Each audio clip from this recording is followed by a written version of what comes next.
Hola a todos y bienvenidos al canal Hablemos de Amor Verdadero, en el que queremos aprender acerca de la sexualidad humana y el amor, basados en las enseñanzas que San Juan Pablo II dejó en la teología del cuerpo.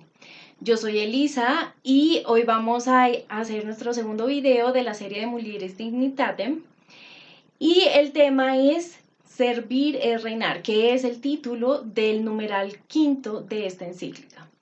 Entonces vamos a ver por qué servir es reinar. Entonces comencemos.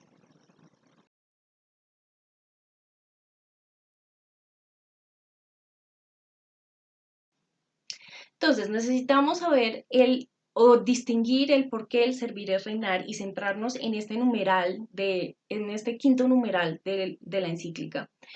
En este momento, porque necesitamos saber de dónde salió la idea de que la mujer no tenía la misma dignidad que el hombre, ¿cierto? Porque como les dije en el video anterior, históricamente a las mujeres se les negó la dignidad, ¿cierto? No, en muy pocos casos, muy pocas culturas llegaban a darles la dignidad de ser humano. Y una vez llegaba, y si eran seres humanos eran seres humanos de segunda categoría, como idiotas o las personas que hay que cuidar, ¿cierto? Y básicamente eran posesión de los hombres. Entonces, esta idea de dónde sale la idea de poseer del hombre, ¿no? Y obviamente esta posesión de la mujer proviene del pecado original cuando las personas dejan de entender quiénes son, ¿cierto? Y el ser humano deja de entender que es un don para el otro y cuando el otro se entrega, entonces lo que hace la persona es decir, listo, entonces eres mío y yo te domino, ¿cierto? Y esta idea del dominio, ¿por qué hay idea del dominio? Pues básicamente porque la primera alianza, ¿cierto? Que hicimos con Dios o que hizo Dios con nosotros fue en el momento de nuestra creación. Cuando Dios nos crea como varón y mujer, una vez está terminado el hombre, varón y mujer, entonces les dice, sed fecundos y multiplicaos, poblad la tierra y sometedla, ¿cierto? Dominadla. Ustedes van a ser los que dominen la tierra. Pero entonces acá, ¿qué significa ese dominar, ¿cierto? Vamos a ser señores, vamos a reinar sobre la tierra.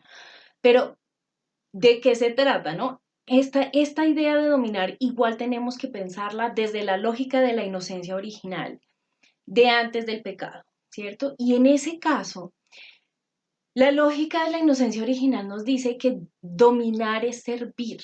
Y para entender por qué, entonces necesitamos comprender que la ética realmente, la ética que es la ciencia del vivir bien, de que el ser humano viva de la mejor manera posible, es esa ciencia, esa es la ética. La ética realmente depende de la ontología. La ontología o la metafísica, que son exactamente la misma ciencia, es la ciencia del ser, ¿cierto? De cómo son las cosas, cómo explico yo que esto sea lo que es y que sea como es. De eso se trata. Entonces, ¿por qué la ética necesita saber cómo son las cosas? Porque el bien depende de la naturaleza de la cosa, ¿cierto? El bien le va a permitir a la cosa mantenerse en su naturaleza y continuar siendo lo que es, mientras que el mal le va quitando el ser a la cosa al punto que se va acercando a la no existencia, o sea, a la muerte o al no ser, ¿sí? Entonces, si queremos que las cosas estén bien, pues tenemos que saber cuál es la naturaleza de la cosa, ¿cierto? Si yo cojo a un pollo y le quito las piernas y le trato de poner unas de rana, ¿cierto? Porque yo quiero pollos que salten, pues claramente no, el pollo no va a brincar así. ¿Por qué? Y no le van a servir las piernas. ¿Por qué? Pues porque no son sus piernas, no es su naturaleza, ¿cierto? Entonces lo máximo que voy a lograr es pues tener un pollos cojos o muertos, ¿sí? En el peor de los casos todos se van a morir. Entonces, si yo quiero el bien del pollo, yo necesito saber, bueno, el pollo cómo es pollo, ¿cierto? Cómo existe. Y de esa manera yo puedo determinar pues la mejor forma de actuar respecto de él, ¿cierto? Y de eso se trataba ese dominar la tierra. Básicamente Dios creó un plan para el universo en el momento en que lo creó, ¿cierto? Y nos dio la inteligencia suficiente para que nosotros entendiéramos ese plan, ¿cierto? Al mirar las cosas, al ver y analizar las cosas, pudiéramos comprender qué quería Dios, ¿cierto? Porque podíamos entender cómo son las cosas. Y en ese momento ayudarle a la cosa a llevar a su plenitud, ¿cierto? Es decir, hacer tan buena como sea posible. Entonces Dios dejó bastantes posibilidades en potencia, ¿sí? En cada cosa, y nosotros íbamos a pasarlos al acto según nosotros consideráramos era mejor para la cosa, pero siempre siguiendo el plan original de Dios y la naturaleza de las cosas, ¿cierto? Entonces, sí, pues el trigo se puede sembrar en muchos sitios, pero entonces nosotros íbamos a definir en qué tipo de tierra es mejor sembrarlo, ¿cierto? En qué tipo de clima, en qué estación, en todo eso son cosas que nosotros podemos aprender y definir desde al analizar el trigo, ¿cierto? Para tener la mejor cosecha de trigo posible, ¿cierto? Pero esto lo íbamos a hacer con todo el universo, incluyéndonos a nosotros mismos, incluyendo al ser humano. Teníamos que entender quiénes somos para ser la mejor versión de nosotros mismos y pasar al acto todo lo que Dios había puesto en nosotros, pasarlo al acto para la mayor gloria de Dios, básicamente. Pero entonces, nosotros caemos, obviamente, bueno, porque esto significa que servir significa reinar o dominar. En esta lógica, lo que sucede es que yo trabajo para la cosa que poseo, ¿cierto? Si yo poseo la tierra, no es simplemente porque yo la compré y puse una cerca alrededor, sino porque yo la estoy trabajando. Soy yo la que la está llevando a su plenitud. Esta tierra tiene muchísimas posibilidades y soy yo la que voy a hacer que esta cosa llegue tan lejos como puede llegar.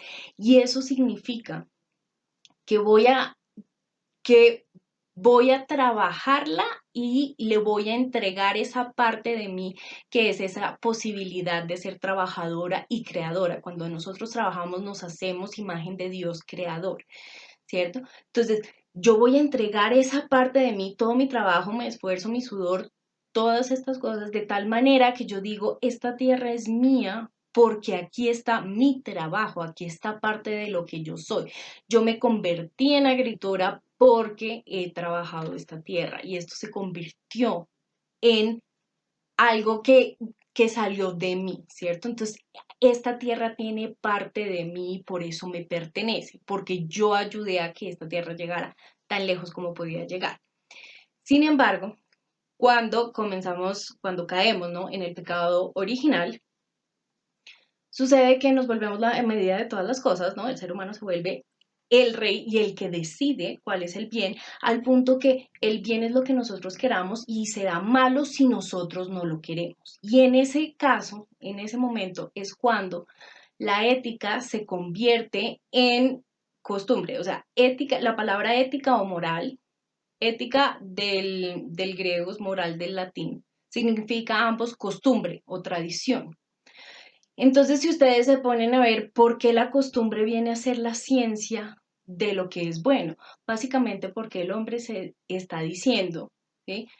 Las cosas son buenas según nosotros digamos que son buenas. Es decir, la realidad se construye por democracia. Si nosotros los seres humanos pensamos que esto está bien y nos parece bueno, entonces lo será. ¿Sí? Lo único que necesitamos es un consenso, que todo el mundo lo haga de tal manera que así esta es la mejor forma de hacer las cosas. Y ya no se trata, en esta lógica ya no se trata de averiguar qué es la cosa y qué es lo mejor para la cosa para yo darme, ¿cierto? Como persona que soy, que tengo que ser don, ¿cierto? Incluso me doy a mi trabajo, ¿cierto? En vez de ser el don para el mundo, el don para el otro, el don para mi trabajo, lo que hago es decir, bueno, yo cómo hago para, qué es lo que yo quiero, ¿cierto? A mí, ¿qué me nace? Yo qué siento que quiero hacer y en ese momento simplemente paso y lo hago. Incluso si eso significa deformar la naturaleza de la cosa, no importa.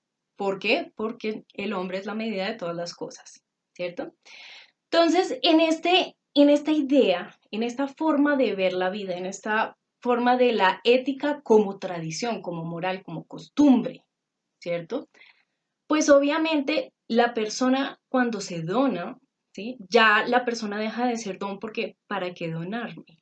¿Sí? Si yo soy el centro del universo, el universo entero tiene que darse a mí, yo no tengo que dar nada, ¿cierto? Esa es la lógica. Y obviamente esto afecta a la relación entre los hombres y las mujeres de tal manera que el hombre comienza a decir, yo soy dueño tuyo, ¿sí? Yo como varón soy dueño de ti, mujer, ¿listo? ¿Por qué? Porque eres mujer y porque eres diferente. Esta es la razón de mi dominio sobre ti. Y entonces ya ese dominio sobre la mujer, a ver, el hombre, o sea, el varón fue encargado a la mujer, ¿cierto? La dignidad del varón fue entregada a la mujer y la dignidad de la mujer fue entregada al varón, ¿cierto? Pero en el momento de esa entrega de recibirla, con el pecado original, lo que dice el hombre es, listo, es mío porque yo lo poseo. Y es esta idea de poseer que tenemos hoy en día, de es para mí, yo no tengo que guardar la dignidad de la mujer, es que ya la tengo, ¿sí? Entonces, haga lo que haga, la dignidad de la mujer será lo que yo quiero que sea. Ella será tan digna como yo decida que sea. No se trata de descubrir la dignidad de la mujer y crear la relación con ella. No, no, no. Se trata de esto es mío y si yo le quiero quitar la dignidad, pues la perdió. ¿Por qué? Porque yo lo dije. Y punto. ¿Sí? Así de fácil. Entonces, es ahí cuando los seres humanos nos convertimos en objeto de dominación. Es de ahí de donde viene la esclavitud y también de donde viene el machismo y de donde viene la idea de que las mujeres deben obedecer a los hombres. Entonces, miren que se trata de romper la lógica de la persona como dueño. Cuando la persona comienza a pensar, yo no tengo que entregarme, sino solamente tengo que recibir, es ahí cuando el servicio, ¿cierto? El dar la vida por el otro, el entregar algo, se convierte en signo de estupidez absoluta porque usted es el pendejo que se entregó, ¿cierto? Porque usted, en vez de tratar de poseer, está entregando y está dando, y eso lo hace a usted la persona que se queda sin dignidad, que se queda sin el producto de su trabajo, que se queda sin su tiempo, sin su reconocimiento, sin su nada, porque no se trata de hacer las cosas de la mejor manera posible y de convertirnos en las mejores versiones de nosotros mismos, sino que se trata de poseer, de yo tengo y es para mí y tiene el valor que yo quiero que tenga. ¿Listo?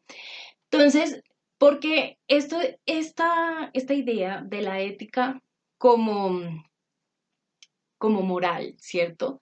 Esta idea de que el servicio es estupidez, ¿cierto? Y es algo que nos pone en desventaja, es lo que va a alimentar todos los tipos de violencia, incluyendo la violencia en contra de la mujer. Pero pues también cualquier tipo de abuso está alimentado por esta lógica. Y esto es algo que tenemos que tener en cuenta, porque si queremos hablar de la dignidad de la mujer y la queremos ver, como yo les decía en el video anterior, desde una perspectiva realista, es decir, desde la perspectiva de qué pensó Dios cuando creó a las mujeres y por qué lo pensó así y por qué lo quiere así, pues naturalmente vamos a tener que romper con esta lógica del pecado original en donde dominar significa poseer y que la cosa sea para mí, no yo para la cosa, sino la cosa para mí, ¿cierto? Y comenzar a pensar el hombre en esa forma original que pensó Dios, ¿cierto?